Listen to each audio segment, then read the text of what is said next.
Help support the show by joining the Patreon or becoming a YouTube member. Also, hit that like button and subscribe if you want more Browns-focused content.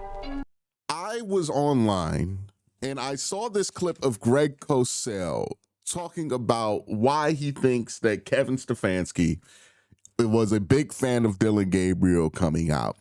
And it made me think about some of the terms we use to describe quarterbacks and how useful those terms are and how just used to these terms we've gotten.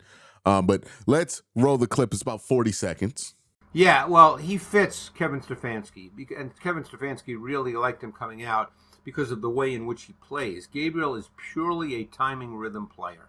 Again, stylistically, you'd say he's similar to Tua Tagovailoa in that he hits his back foot, the ball comes out. That's the way Kevin Stefanski sees his offense, and there's a ton of play action in his offense. So he sees Gabriel as the kind of quarterback that can efficiently run what he wants to do. It's all about timing and rhythm, and that's the way in which Gabriel plays. Obviously, he's under 6 feet. He's not big. His arm's a little better than people might think. He does have enough mobility, like you spoke about with Rattler. He's not dynamic, but he has mobility. So the thing I keep coming back to here is this whole thing about rhythm and timing quarterbacks, right? Because you'll hear this a lot, and you'll hear it's an adjacent term sometimes with game managing quarterback, and you'll hear this term used a lot. But when I really think about this descriptor, to me, it doesn't make a ton of sense, right? Now, I get what the original idea of the description is, right? A rhythm and timing quarterback is somebody who is basically going to do what the offense says he should do, right? Get to their back foot, take the amount of drops that are necessary, get the ball out on time. My issue with the term rhythm and timing passer is, shouldn't everybody's goal, every quarterback's goal should be to have the proper amount of steps in their drop? Shouldn't every quarterback's goal to be to get the ball out on time, to get through the play properly and execute it, right? Like, that's what every quarterback's goal should be, whether you're an elite athlete or not. If the offense can provide the answer for you, that's number one for everybody. I don't care if you're Lamar Jackson or Josh Allen, right? So what does it mean to be a rhythm and timing quarterback? It just means a quarterback who executes the offense. Well, what does that really separate? Maybe the term is saying these quarterbacks are limited to executing the offense, but it's not a genre of quarterback play itself like some people make it out to be. Like, some guys just come out of college and they're playmakers who need to hold the ball, and other guys are rhythm and timing guys. No, the reality is that every single quarterback, their number one option is to get through the play. Nobody is coached to throw the play away that you spent all summer practicing, that you spent all week game planning putting into the game plan, and then just throwing it out because that's just what you do. That's never the plan.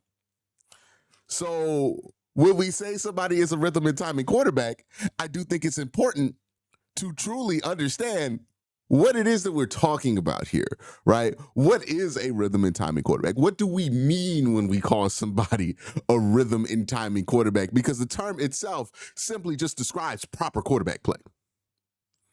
And this isn't a defense of Dillon Gabriel or an attack of Dillon Gabriel. We don't know what kind of quarterback Dillon Gabriel is in the NFL, to be clear, right? Like, Dillon Gabriel could be a rhythm and timing quarterback in the NFL, whatever that term is meant to describe or meant to make you feel emotionally.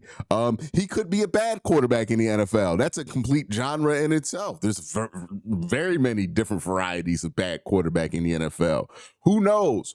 Well, not who knows. There's some idea based on what we've seen in the preseason, but my point is, we don't know what Dillon is yet, but the term rhythm and timing quarterback has always been something that, well, not always, has been something recently that I have decided, in my mind, needs a little bit more scrutiny, because what does it actually describe? Like, I feel like there's a better way to describe what it is that you want from a quarterback when you call them a rhythm and timing quarterback. Does this mean that this quarterback does not deal well with off-schedule stuff? Does it mean that this quarterback does not deal well with being behind the sticks? I think that's an important distinction, right? If you're a rhythm and timing quarterback, does that mean you're not good in third and longs? Because that is specifically to the antithesis of what Dillon was doing in college. Dillon was one of the best third down quarterbacks in college football. He's been pretty good in third down in long situations in the preseason, and he's been pretty good at behind the stick situations in the preseason for the Cleveland Browns, and throughout his college career, he's been good at that. Does that mean he's not a rhythm and timing quarterback, right? Because to me, if you're calling somebody a rhythm and timing quarterback, that means everything has to go right. Everything has to be on schedule, and they need to be ahead of the sticks in order to execute the offense at an acceptable level. That's, to me, what a rhythm and timing quarterback is meant to be described as. But not every quarterback that gets the ball out on time, that has good feet, is a rhythm and timing quarterback, if that is the description that we're using. You see why I don't like this term? It's too broad, in my opinion, right?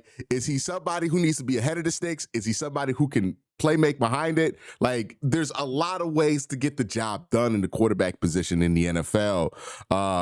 And this term is just too broad. So it got me thinking, with Dillon Gabriel being the backup quarterback, with Joe Flacco being the starter, with all this debate about Shedeur Sanders, it made me ask this question. What does the quarterback need to be in a Stefanski offense? Now, look, I'm going to admit here before we even get started, my answers here are going to be limited to what we've actually seen Kevin Stefanski have.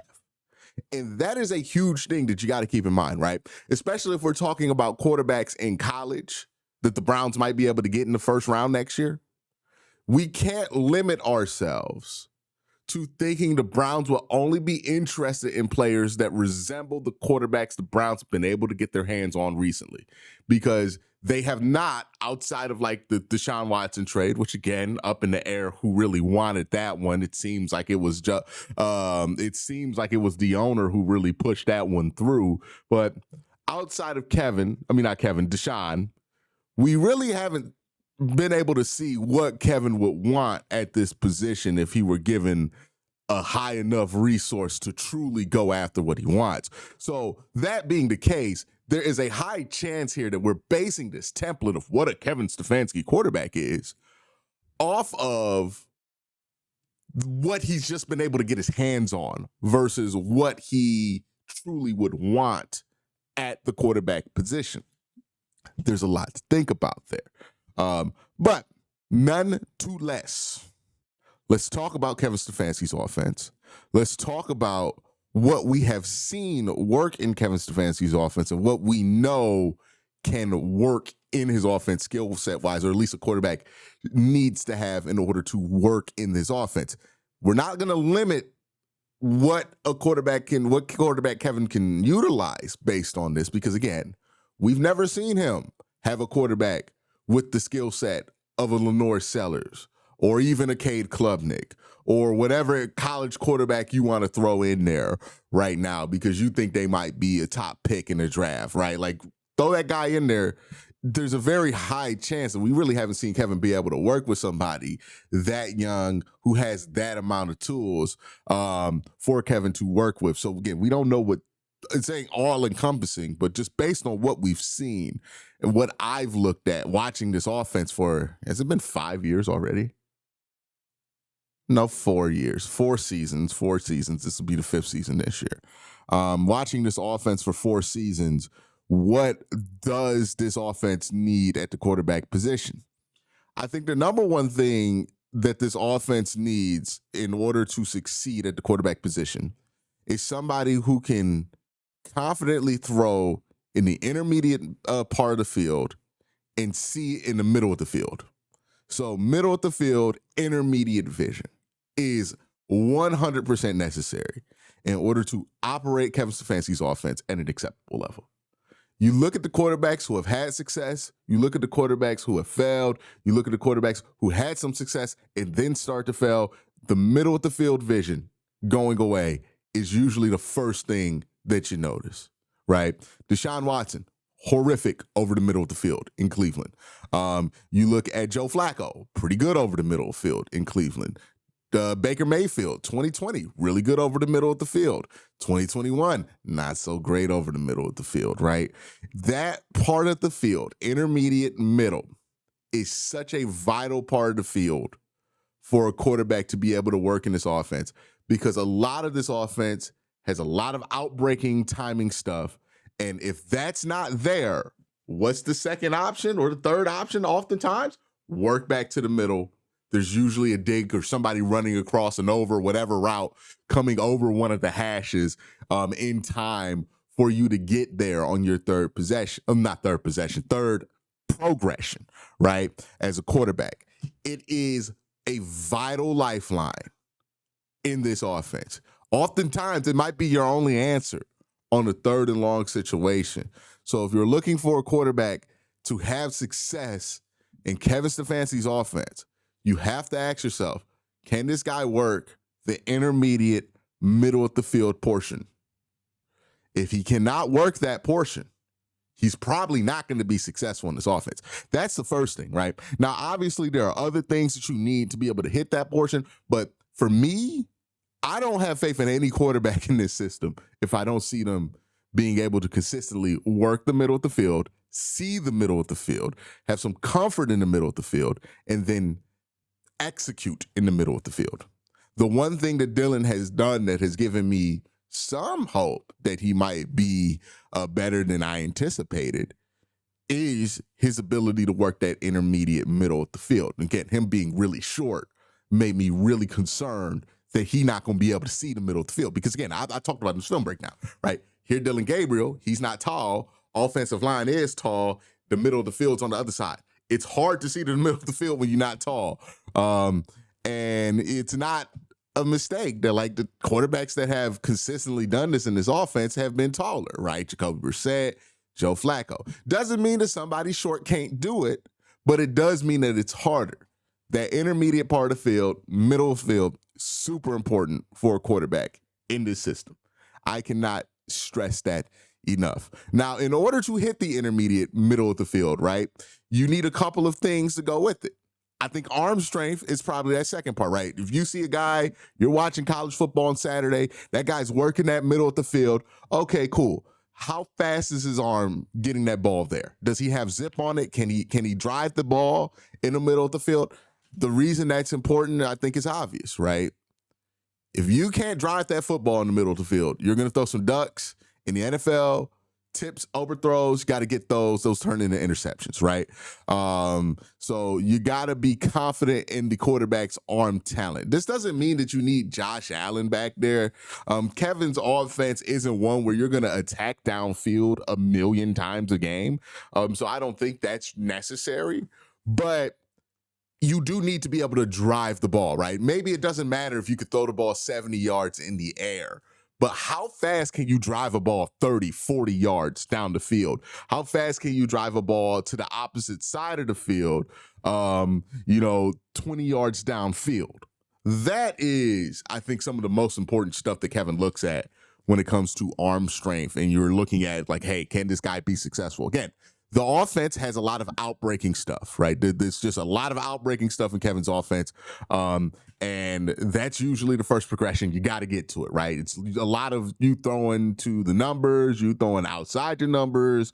You need that zip on the ball. Maybe you don't need to have the prettiest deep ball of all time. Maybe you don't have to be able to loft it 70 yards in the air, but you do need to be able to drive that football pretty well with your hips and everything. So that is, I think, vital when you're looking at quarterbacks who could be successful here. How well do they drive the football? When I say drive the football, again, I'm not talking about how far you can throw it. I'm not talking about how high in the air the ball gets. I don't give a damn about any of that. I'm talking about how fast does the ball go from hand to spot, right? How fast can you drive that football, and can you drive it 30, 40 yards down, 30 yards downfield, really, right? Like anything past that, I think there's a lot of leeway, but if you could drive that ball middle of the field, 20 yards downfield, they're going to be pretty happy with that. I think those are the two most important things, right? If you're looking for prospects, hey, how comfortable are they in the middle of the field? Do they show any potential to get better? And then do they have the God-given arm strength to just drive the football where they need to in the intermediate part of the field? If they can do that, if they check those two boxes, you can develop the rest of what you need at the quarterback position, right? Remember, we're going to be so obsessed about evaluating quarterbacks this college football season, and maybe even during the NFL season, right? When Dylan plays or if Shador plays, we're going to be so obsessed with evaluating them. We have to understand that some of these players are going to have flaws that aren't going to be fixed this year. That you're going to have to commit yourself as a team to fixing these flaws. I just think that these two areas are non-negotiable for any quarterback in Kevin's offense so far. Right now, Kevin could change this thing up for a different skill set, and I could be wrong because, again, we've really been limited in what Kevin has had at quarterback. But if I'm looking at the quarterbacks who have had success, arm strength, it matters. Intermediate, middle of the field vision, most important thing, right? If they have the potential to do that, right, the arm strength, the intermediate, middle of the field vision, then I think you can work with everything else. Like, would it be nice if you had a good athlete back there? Yeah. Could you work with not having a great athlete back there? Yeah. Like, I think they would prefer somebody who's at least has a solid 3-cone at the quarterback position, but I don't know if it's required. They can work with or without the uber athletic ability. It's not something they're going to shy away from if they think that, like, Lenore Sellers can work the middle of the field. We know that he has the arm strength. They're not going to go away because he's like, oh, well, he's too athletic. No, they're not going to do that. They like athletes at the quarterback position just like everybody else. It's just that's not the main thing that they're looking for from their quarterback, I think another thing that you want to see is poise. Now, this doesn't always come early in a quarterback's career. Oftentimes, it comes very late in a quarterback's career. Baker Mayfield's a good example of this, right? Happy feet for most of his career, and then gets to Tampa Bay, and he has much less happy feet. So poise, I think, does matter because your ability to stand tall in that pocket does help you find the middle of the field, does help you get to the answers in the Kevin Stefanski offense. And I think this other part is also vital. It goes with arm strength, but it's not necessarily the same exact thing as arm strength, which is, can you push the ball downfield? Now, I don't think you need to be excellent at this.